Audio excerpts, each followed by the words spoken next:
All right, guys. Well, welcome back to another episode of The Better Contractor. Today, we're joined by Todd Zimmerman with Cress. I had the opportunity of meeting Todd at the Equip Expo in Louisville, and they were one of the brands that I was intrigued by. So I told Travis, I'm like, you know what? We've got to get Todd to be on this show because not only you're interesting to talk to, you were passionate, and your brand's just a little different. It's doing things a little bit differently. So I liked that, made a bunch of notes, and thought, hey, this is our dude for a podcast. But Todd, welcome to the show. If you don't mind, tell us a little bit about yourself, your background, and for the listeners that do not know what Cress is yet, Kress, fill them in. Absolutely. Brent, thank you. I appreciate it. And I'm honored to be on with the Better Contractor.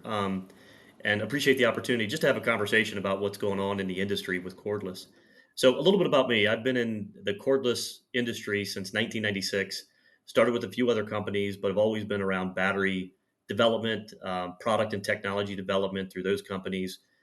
Grew up through sales and marketing and training, working with landscapers and contractors out in the market to truly understand what it means to them to be cordless, what they need out of a product to be different for them to convert from whatever their current product is over to a newer product.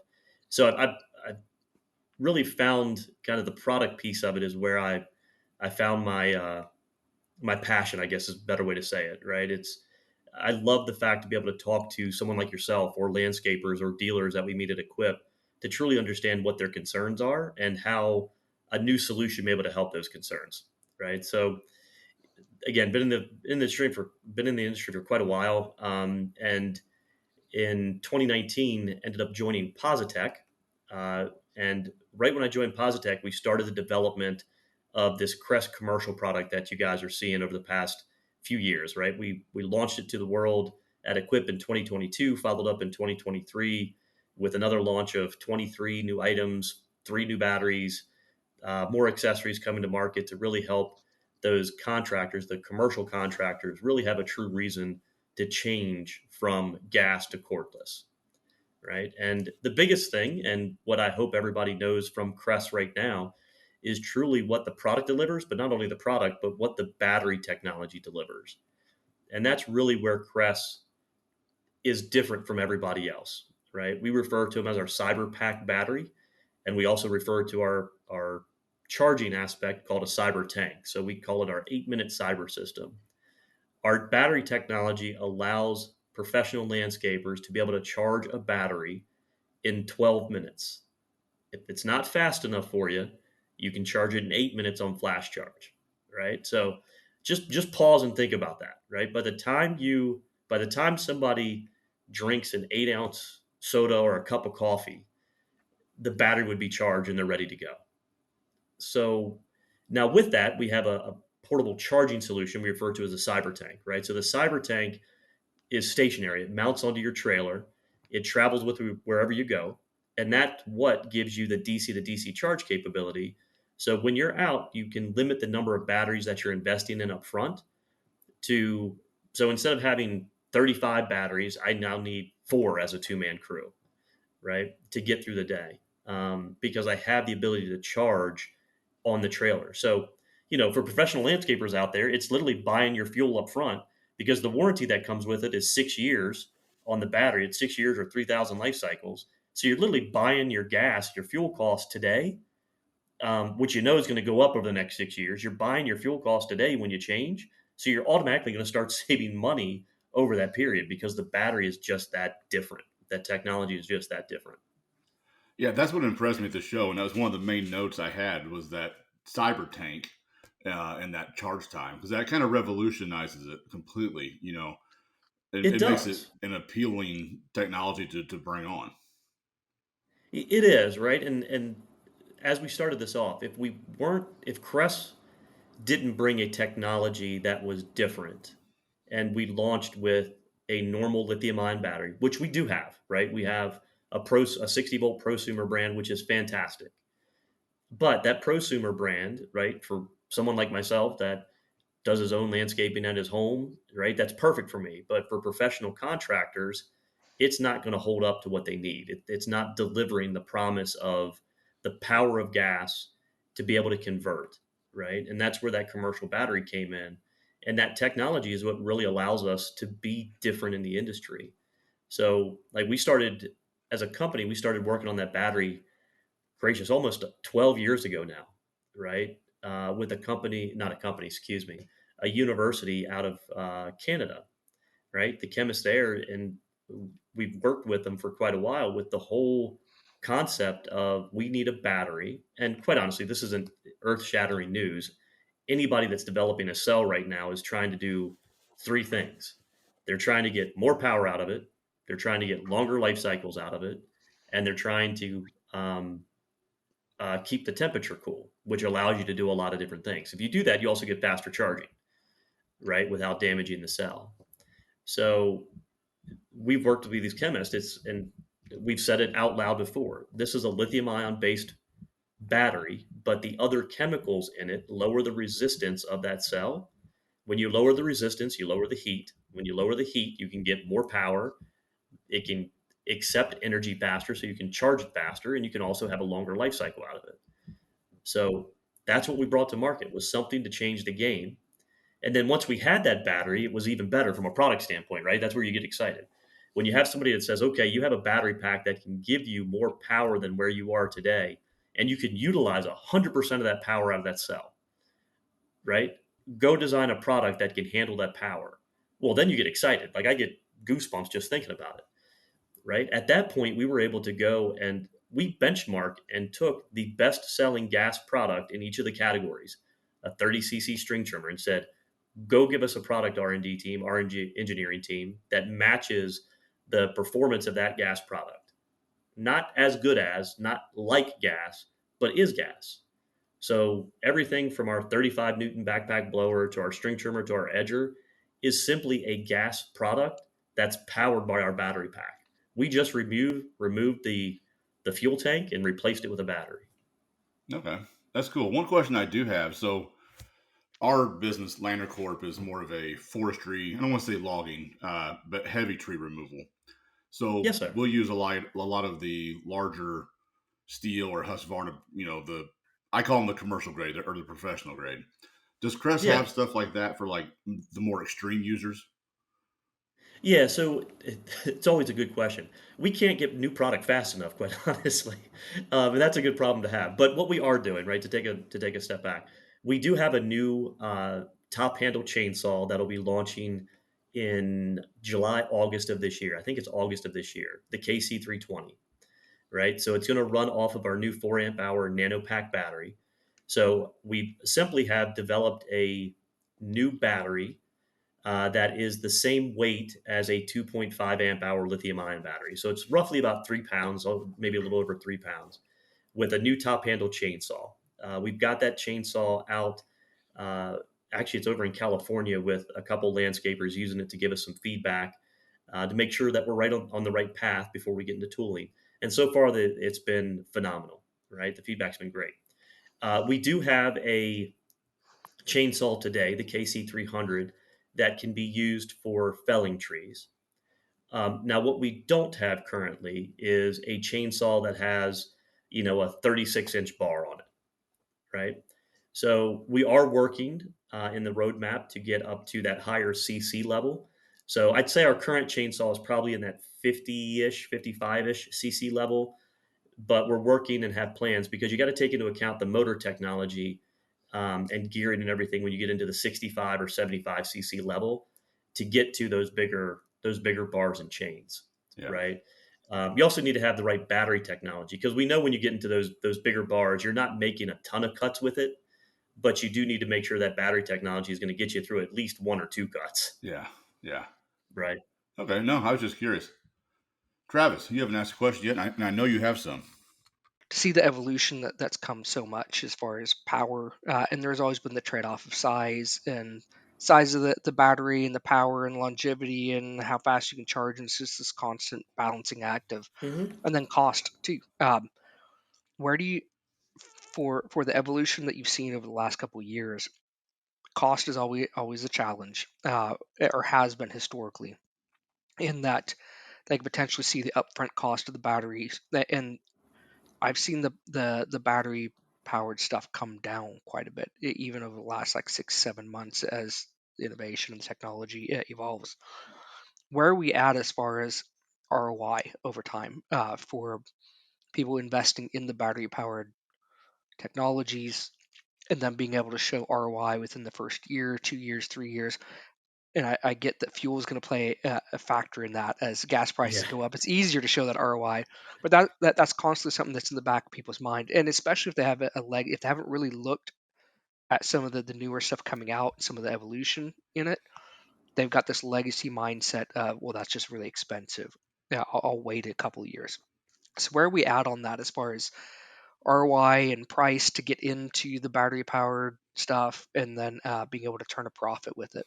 Sure. No, that's a fair question, and one that landscapers are asking all the time, right? From the national accounts to the two-person crew that's taking care of neighborhood yards. Um, the best way to think about it is looking at the when you're looking at the system and you're going to convert from gas to cordless, the upfront shock of getting into cordless is probably one of the biggest challenges right now, right? Maybe not the biggest, but one of, right? So let's just say that two-person crew is using a string trimmer, an edger, a backpack blower, of course, a pole trimmer or pole saw, which is going to be a pole saw would be only a few times a year, not much. A pole head trimmer is going to be used quite often, string trimmer, edger, those types of things, and a 21-inch push mower, right? When you look at that, for a two-person crew with our cyber tank, you would really only need 4 batteries, right, for a two-person crew, because the cyber tank again can charge those batteries so quickly during the day. So when you a two-person crew, if they finance that package over 5 years, they'll save $2,000 per year per crew, right? From an ROI standpoint.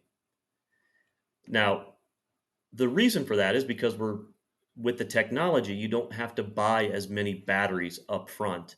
And also the warranty on the batteries is 6 years or 3,000 life cycles.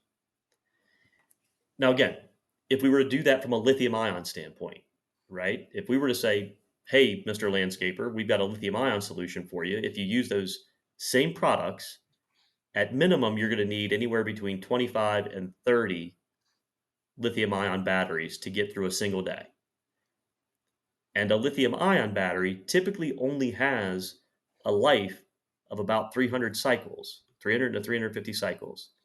So call it roughly maybe a year and a half, 18 months to 2 years for these guys. So every 2 years, they're going to have to reinvest into those batteries. All right. So hold on. Let me take a step back, because there's probably going to be somebody out there that's going to say, well, hold on, Todd, right? A life cycle, the warranty doesn't mean it's actually dead. Okay. So let's take a step back. They are 100% right. What the industry does is, from a warranty standpoint, the industry basically says is once the battery gets to 80% charge capacity, we consider that to be the warranty to be over, right? So you're going to start seeing degradation in performance after that, meaning it may take longer to charge. Your runtime is going to go shorter and shorter because the battery cells have started to wear down, right? Not a technical term, but that's kind of what's happening. So lithium ion batteries will, over a course of time, right? And our lithium ion batteries carry a certain warranty, everybody else does, but their life cycles are 300 and 350 life cycles before it hits that 80% charge, right? That 80% charge rate.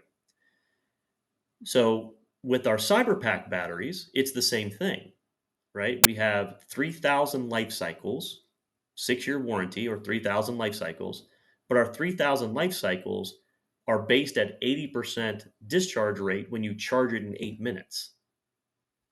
So if you're not charging it in 8 minutes every single day of the week, right, you're going to get longer life out of those batteries as well.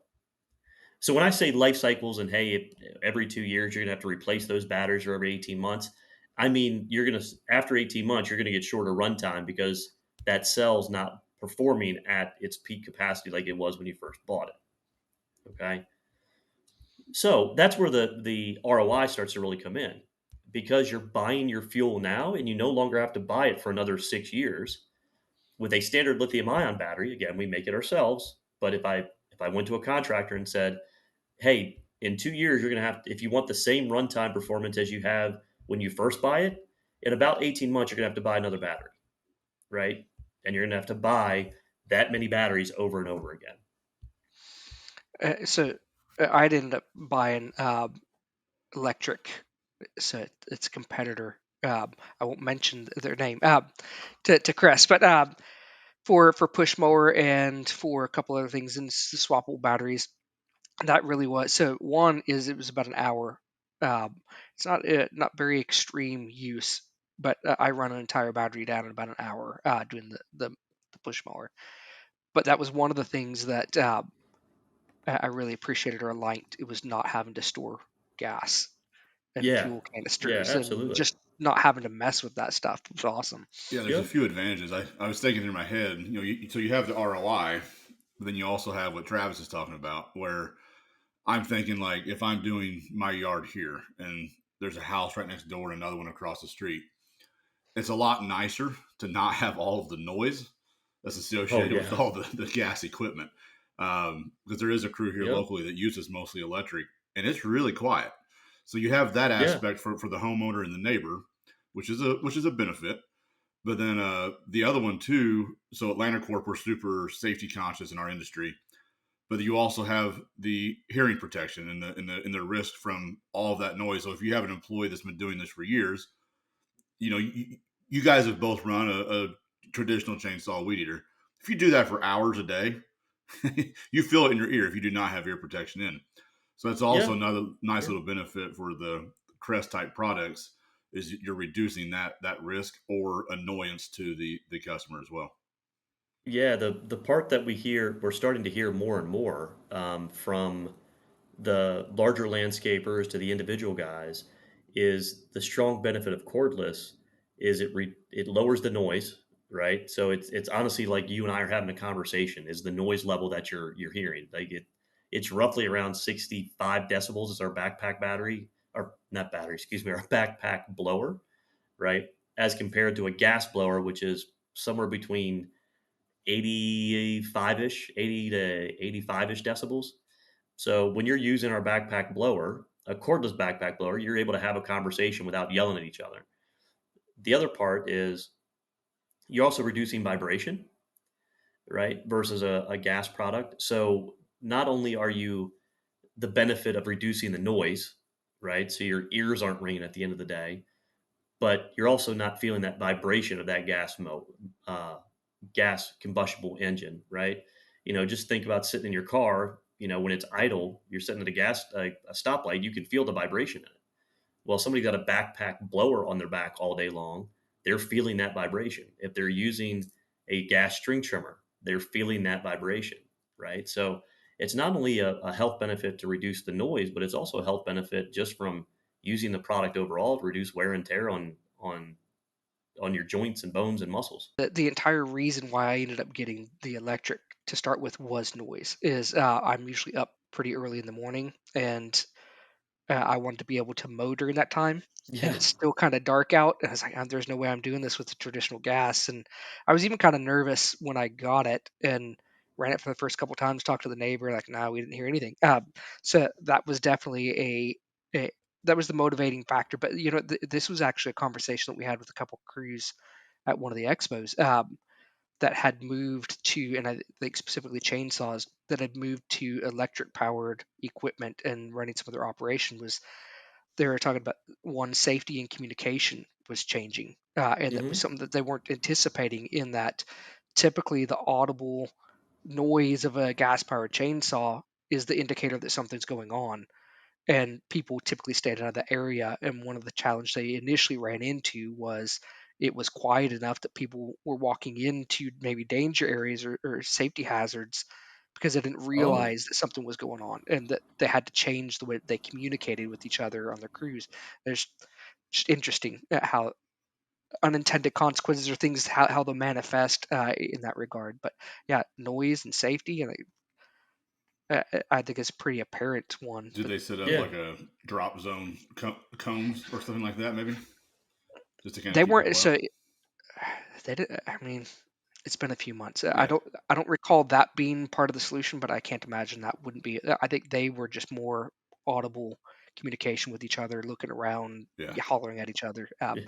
was what They they were were just initially yelling, "Get trying out to of the way." Yeah. do. I'm working here. Yeah. Yeah, Yeah. the kick side to that, the nice part. So with us, we use the little Bluetooth. So it's a headset for ear protection, but also we can communicate to each other. So that's nice too, Oh, because very nice. sometimes when you're running, traditional saw or something like that, it is hard to still hear it in that headpiece. Where if you're Yeah. doing something like this, I can still run it and probably still hear you guys yelling at me to say, "Hey, stop!" So Oh, yeah. yeah, Yeah, with cordless, you definitely can with a chainsaw, right? I yeah. mean, really all you're hearing on cordless of that is just the chain cutting the tree at that point. Hmm. Yeah. So no, that's a good point though, Travis. If you're using electric, which honestly you should be doing this anyway, but set up your little perimeter, flag it off, zone it off, so that people know, hey, this is a work zone. Stay out of it. But yeah, the safety components and just like not having to deal with the oil and gas and storage and maintenance and safety components with that. I mean, cost aside, just the additional considerations that you have to take into account when you're using petroleum products like that. Yeah. Yeah, your maintenance costs are also going to go down as well, right? So it's not only your fuel costs, but your maintenance costs are going to go down, right? I mean, you've got guys that are out there like landscapers have been mixing fuel for a long time, but if they don't mix it the right way, then you got more maintenance cost. If you don't maintain your combustion engine, you're going to have more maintenance cost, right? If you don't do the normal maintenance or so not only do you get your fuel savings out of it, but you also get your maintenance savings out of it as well when you flip from gas to cordless, right? You don't have to worry about maintaining spark plugs or air filters or oil filters, right? It just doesn't exist anymore because you're switching everything over to a brushless motor and you don't have to worry about it. So where do you see over the next 6 months in the year? Where do you see the evolution? Anything crazy coming down the pipeline? Massive evolutions in the industry, technology, battery power? Like, is there anything crazy coming? Oh man, so the battery technology is going to continue to advance, right? I'm proud of where we are with Crest, but we're going to continue to advance battery technology as quickly as we can. I think what we're going to see is probably more industry related versus technology related. And what I mean by that is we're all aware of government regulations that are out there, right? The contractors are well aware of them. Professional contractors, landscapers are well aware of them as well. But I think that's really what's going to be a tipping point for a lot of people is they're being forced. Now, force is a strong word, but it might be appropriate, right? Yeah, yeah, is it? You've got you've got local regulations, you've got homeowner association regulations, you've got regional government, federal coming in, um, stating that for the reasons we just spoke about, noise is the biggest thing. Of we're banning the use of gas blowers, of backpack blowers. All right, well, where are you going to turn? At that point, you only have one choice. You have to go cordless. I think we're going to see a lot more of the national landscapers start to look at it, heavily look at it, and it's more probably for them. I believe it's going to be focused around the safety aspect for their employees. Just from conversations I've been a part of, and I'm not saying I've been a part of a lot of them. I'm not claiming that, but the little bit that I've participated with those national accounts, I think they're looking at it more from a safety standpoint for their employee base versus anything else, right? And then cost savings is going to come into play as well, right? They're not going to switch just because of one. They need to have a win-win on both. Um, so I think you're going to see a lot more. Not think you're going to see a lot more contractors jumping to cordless because there now is a solution for them that gives them what they're used to in gas. It just in a cordless solution now, right? Is there anybody in the industry that's really involved himself in the cordless and the battery technology and the operation who's doing it better than others that people could look to as kind of an example? As far Um, as the operations, any national accounts? I mean, I think everybody is playing with it, but has anybody indexed heavily on that and is doing it successfully at this point?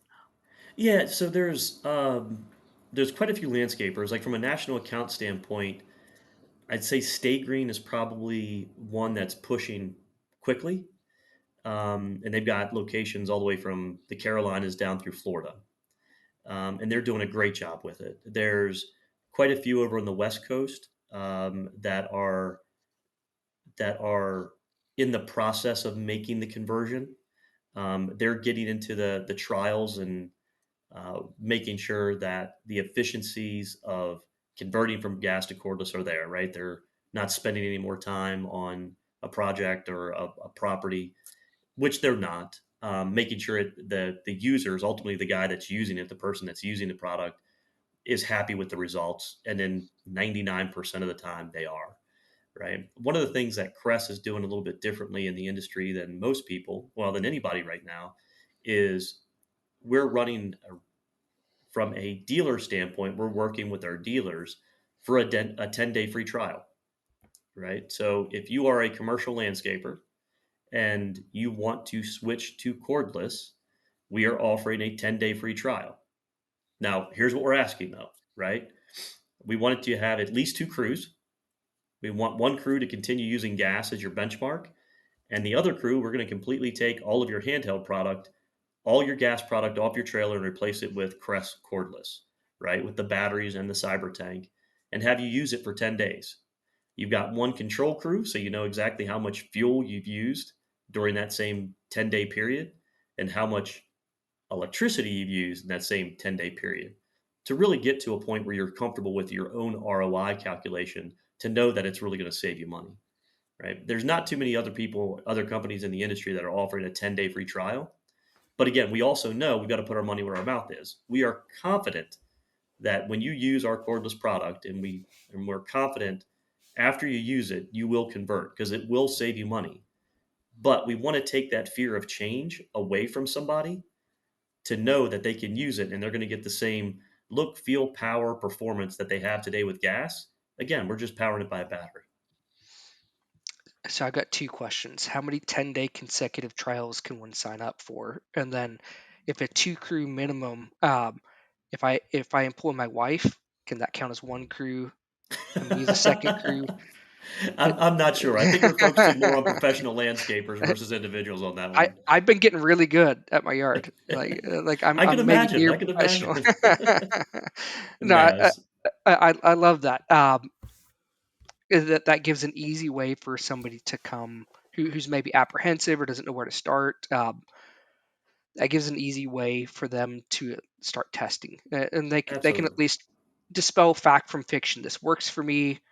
I can see how I can integrate this, or I'm not ready for it, but at least they can get some sort of data point in there and start to dispel maybe rumor mill from what they could actually utilize and how Yeah. close they are for their Yeah. And operation. and the biggest reason we're doing is like we can talk with any dealer or any landscaper and say that there is a savings, right? But until you have an opportunity to try it yourself and prove to yourself that there is a savings for converting to cordless and I'm not losing any efficiency, I'm not losing any power, that's when you start believing, right?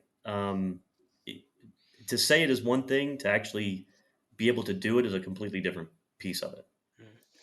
Yeah, and I'm just sitting here thinking, like, if I'm a listener and I own a landscape lawn care company, what can I do to put myself above the competition? I'm thinking of a company that would be, maybe they're doing apartment buildings or they're doing, more luxury type of accounts. One of my biggest selling points is going to be the quietness. Internally, the cost savings is a benefit. Yeah, Externally to the yeah, customer, I'm like, hey, you have all these people in this apartment. We have no idea what their sleep schedule is. When we come there, we're going to be as quiet as possible. Or you have a luxury, a nicer account where maybe they have, it's an office building or whatever. It's a huge benefit for that quietness. So anyway, just from oh, a marketing absolutely. standpoint, I see so much opportunity for a listener to be like, hey, this is actually, we're innovating in this area. You can, market the environmental part. You can internally, you can say, hey, we have an ROI, but then also you can market the whole, this is a quieter, less noisy thing to be in your yard while you're on a Zoom call. Or I Yeah, was really thinking today, my lawn guys are supposed to be here. And I'm like, I hope they're not here while I'm on the Zoom call because my yard is They, right here. So You don't know, Brent. Exactly. They might be. They just switched over to Crest maybe they battery switched. powered, Maybe that's and why I don't know they're Yeah. here yet. they're So they're there, man. Yeah. Ninja And like. one of the best feedback that we have along the same lines, Brent, is we had I forget who the landscaper was or the company was, but it kind of proved at that point. Um, we had one of our guys working with them, and the homeowner called them back and said, "Hey, weren't you supposed to be here to take care of my yard today?" And their comment was, "We were already there. It was 2 hours ago." And like, what do you mean? Yeah, we switched over to using cordless. She's like, I didn't even know you guys were even in the yard, yeah, right? that's So they perfect. had gone in, taken care of everything. The homeowner didn't hear anything, right? And was like, hey, what happened? So they were very happy with it. But it is a big selling point. And I think to your point, Brent, COVID probably brought that to life the most when everybody had to readjust from working from home. Previously, when you're at work, nobody really knew when the landscaper came, right? They would come during the day. They'd plan out a schedule to be there during the day. But when you are working from home and you hear that buzz of a backpack blower in the background, all of a sudden it becomes almost frustrating because you can hear it and you're inside your house and they may be, a block, not a block down, but, at your neighbor's house. And you're like, what is that noise? Where is it coming from? Yeah, Then you look out and it's the landscaper with a backpack blower, blowing the sidewalks off or blowing the leaves up. And it's a huge benefit to have a cordless program because there is, I'm not going to say no noise, right? Because there's not zero noise, but it is very quiet to use. And one of the things too that we're starting to see, and it's in its infancy stage right now, but it's picking up a lot of steam, is utilization of robotic lawnmowers, right? So robotic lawnmowers have been around for a number of years. I couldn't even tell you how many years, right? Um, they've all been boundary wire, which some people were okay with, but boundary wire has its drawbacks, the installation of it and the maintenance of it. Um, and typically those boundary wire would mow in a random pattern, right? In the US, we've gotten pretty much accustomed is we want it to mow in a pattern to make it look like it's a smart robot, like we have inside for a vacuum. When it vacuums our carpet, we want it to leave carpet lines like we would, right? So we're starting to see landscapers adopt robotic lawnmowers as a service, right? They're putting robotic lawnmowers in residential yards. Their robotic lawnmowers are great because they always mow, right? They never take a day off. They're always mowing, and the more you mow, the better the healthier your grass is. But a benefit of that, like we were talking about before, is you don't have a noise of a ZTR coming once a week and cutting your grass. Your grass is always manicured. So we have our Crest Mission and Mega Robotics that use RTK technology and will mow in patterns, right? So you can mow in, north, south, east, west. In a few weeks, we're launching an update so you can mow in checkerboard patterns or diamond patterns. But we're starting. Custom patterns like It's on its way. grandma's Not face, or yet, but it's on its way, right? a big So heart one of shape the for mom.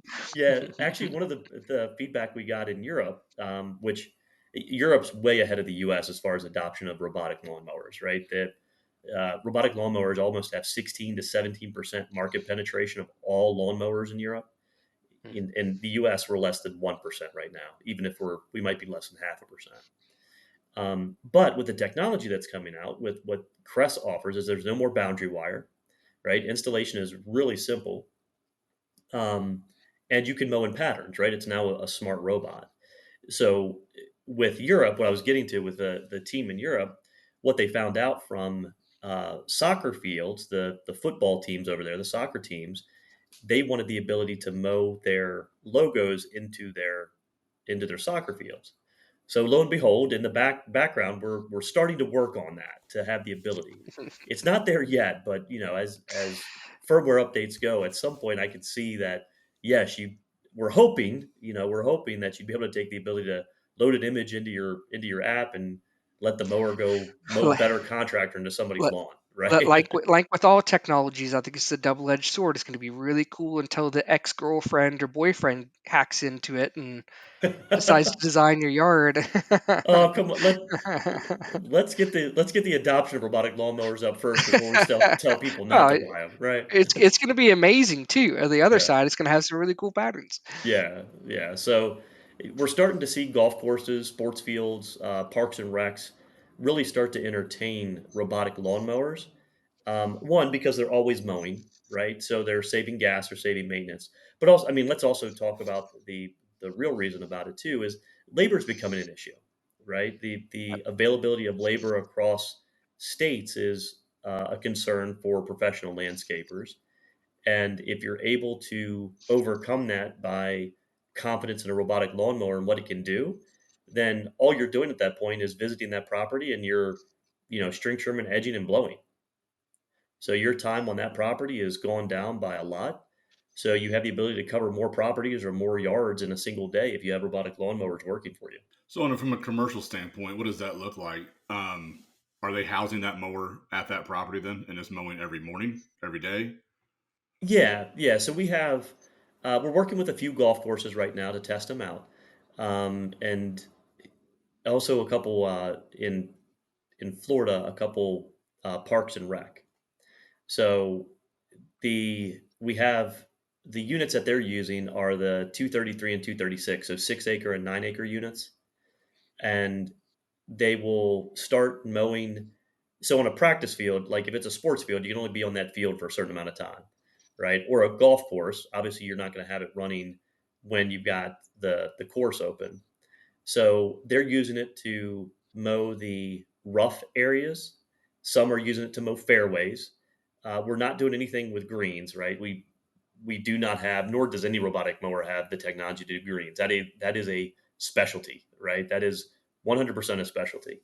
But they're basically working with it to schedule the robot around their watering schedule. It can mow at night, right? It doesn't need to be supervised. It can mow at night with the safety features it has built in.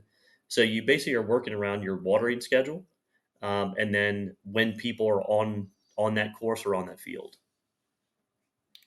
That's awesome. The golf course here by our house needs to have that. So, and We can make that happen. We know people. yeah, I'm assuming it also knows when it's raining, correct? Yes, sir, it does. Yeah, when it's raining, it will go back to its charging station. It will hang out until it's stopped raining, and then you can set the sensor. The default is 3 hours. Once it stops raining, after 3 hours, it'll go back out. But you can change that to an hour, 2 hours, whatever you're comfortable with. Yeah, And the nice part is as it's mowing all the time, the grass is always short and it doesn't weigh a lot. So even if it goes back out after 30 minutes of it raining, you don't have to worry about the weight of it or leaving wheel marks because it's not a standard ZTR, right? It's not going to weigh whatever a standard ZTR would weigh. So you don't have to worry about the mud tracks going into the ground as well. is 9 acres the largest one you have currently? It is, Yeah. yeah. We're working on one for much larger acreage that will be testing about 2 months. So we've got samples coming over in end of May, beginning of June, so we can test throughout the rest of spring and all of summer on a larger acreage, larger deck size as well. Have you guys sold any to the solar industry yet to mow underneath panels and around panels? Not yet, but we're working. I won't say we're working on it. We've had a lot of interest from the solar group. We're working with one right now to test with them. Right. The great part is with RTK, you have an antenna that is stationary, so it doesn't have to be on property. It can be. We're building a network of our antennas across the country with our dealer network, and one antenna has a radius of 10 miles, but our ideal is to have antennas basically spaced out like a triangle, right? And each point there's roughly 35 miles between each point, and in between there everything's covered, right? So we're getting that network built out to allow coverage across 80 to 85% of the US. That's cool. What's been the apprehension for solar not picking it up or as rapidly? Because that seems like it would be a slam dunk for them. So it's really not an apprehension. It's really just the well, let me rephrase that. Their apprehension is they've tried robotic mowers before in the past and hasn't done what they've wanted to do. Right now, that could have been because of the technology that they were using, whether it was boundary wire or different technology. But with anything from an investment standpoint, just like we were talking about with the 10-day free trial, they want to make sure that the technology works, right? So the great part is when you have the network built, the antenna does not have to be on property.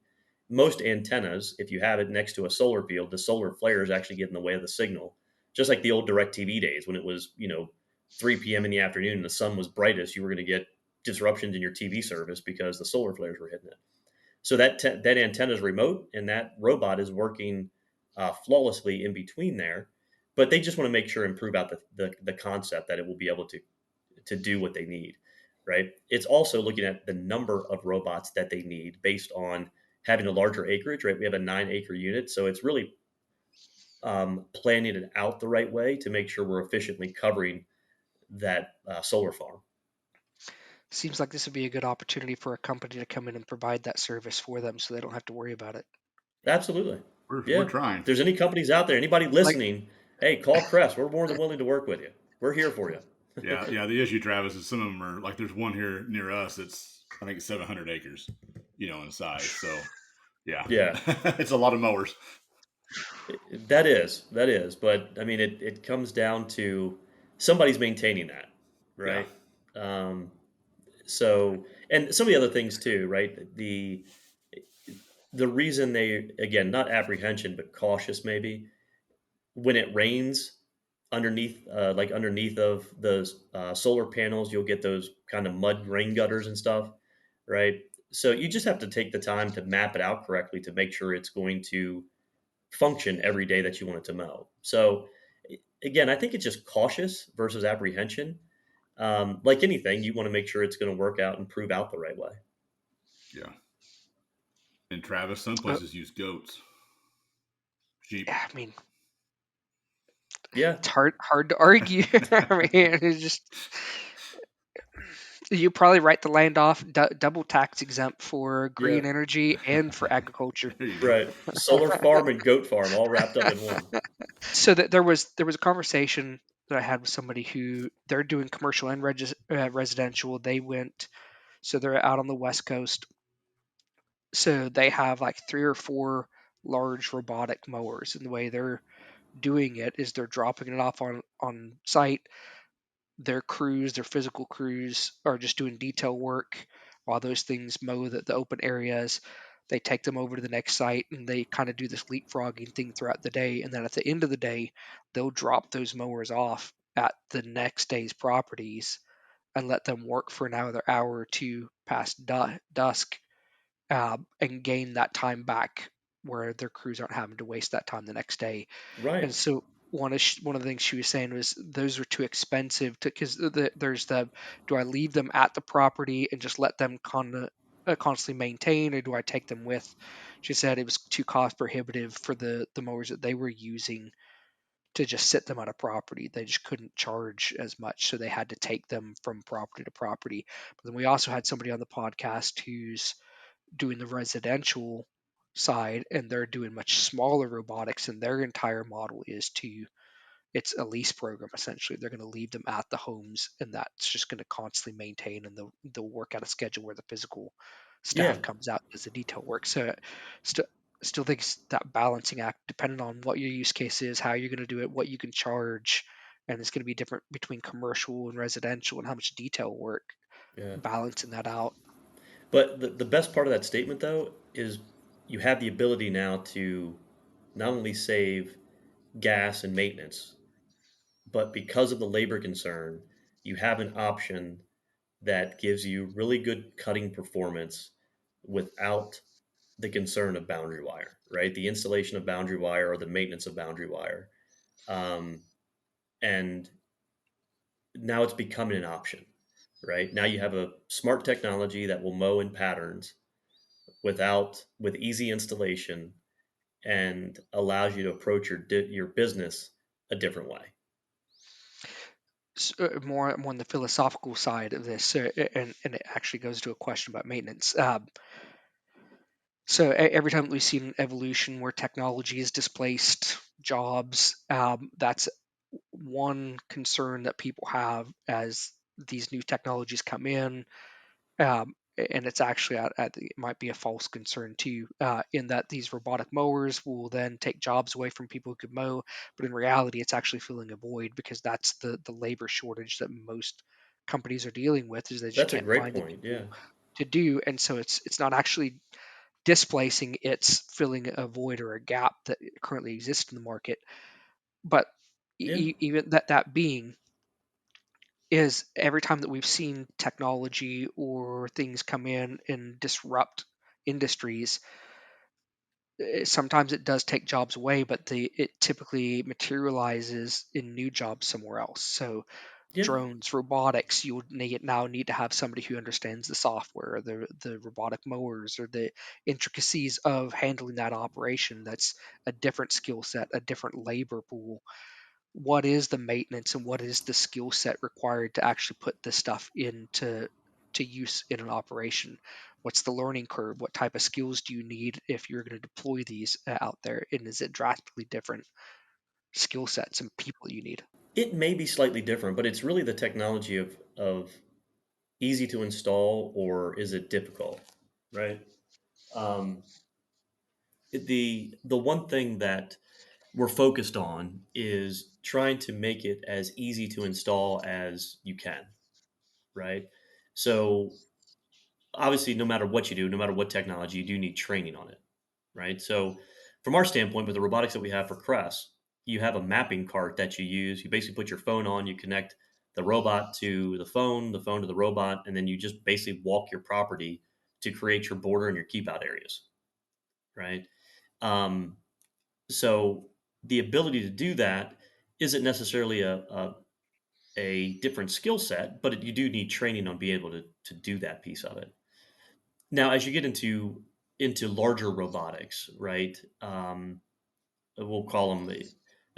There's companies out there today that have larger deck robots that you may need to staff somebody that's more electrical engineering focused, right? More technology focused, so they can understand how to overcome issues if they're there, right? You're still going to have mechanical things you have to replace, whether it's blades or wheels, those types of things. But with any technology, if you need to replace a board, a wire harness, those types of things, you'll need somebody that has a comfort level with doing that. That was there was some panel or group of people in the industry. There was a webinar, but multiple operators in the industry, that was one of the key things they all agreed on, was that more and more companies need to start employing somebody who's dedicated towards technology. Yeah, They weren't as far as electrical engineer, but it's a good point. That people who understand technology can analyze it, um, even from a strategic point of view, integrate it into their companies, figure out what works, what doesn't, what should they right. use. They could do basic maintenance or at least communicate with the manufacturer in a reasonable way. Yeah, like from our the Crest dealer partners that we have that are selling robotics, right? They've got a dedicated person for robotics to understand Crest robotics, understand how to install it. Um, if there's troubleshooting that needs to be done, what the proper steps are for troubleshooting. Then they also have one person that's dedicated to the sales of robotics, right? Because it's a different sales process as well, to take somebody that may be considering a push mower or a ZTR and say, hey, have you thought about this before, right? Even from a landscaper standpoint, helping them understand what the benefits are. So, it, again, I'm not going to belabor the point of labor, because it's an issue or it's not for you wherever you are. The other part, though, is the way to look at it is if you're using robots as a service, if you have a two-person crew, just imagine taking those two people and splitting them. So now you have two crews, but you have robots doing your mowing for you. Now you have the ability to expand your business, right? To do more properties per day, So you have a way to expand your business and make more money out of it as well, right? So there's a lot of different ways to think about implementation of technology, whether it's on the professional landscaper side with the battery technology that we have with the Cyber Pack and the Cyber Tank, or if you're looking at it from a different standpoint and utilizing robots to improve your ROI because of labor concerns. So a lot of things can be looked at differently. It's just based on your business model and how you want to go about it. Todd, Travis, thank you so much for your time today. Guys, if you're listening to this and you are running a residential or commercial company that's in an urban area, gosh, guys, I would 100% be thinking about bringing on this innovation, this technology. Be ahead of your competition. If you were at the Equip Expo back in October, surely you can see how much investment in R&D and dollars are being put into the robotics, the battery technology. It is going to be coming. So the quicker, the sooner, the better that you can implement this in your company.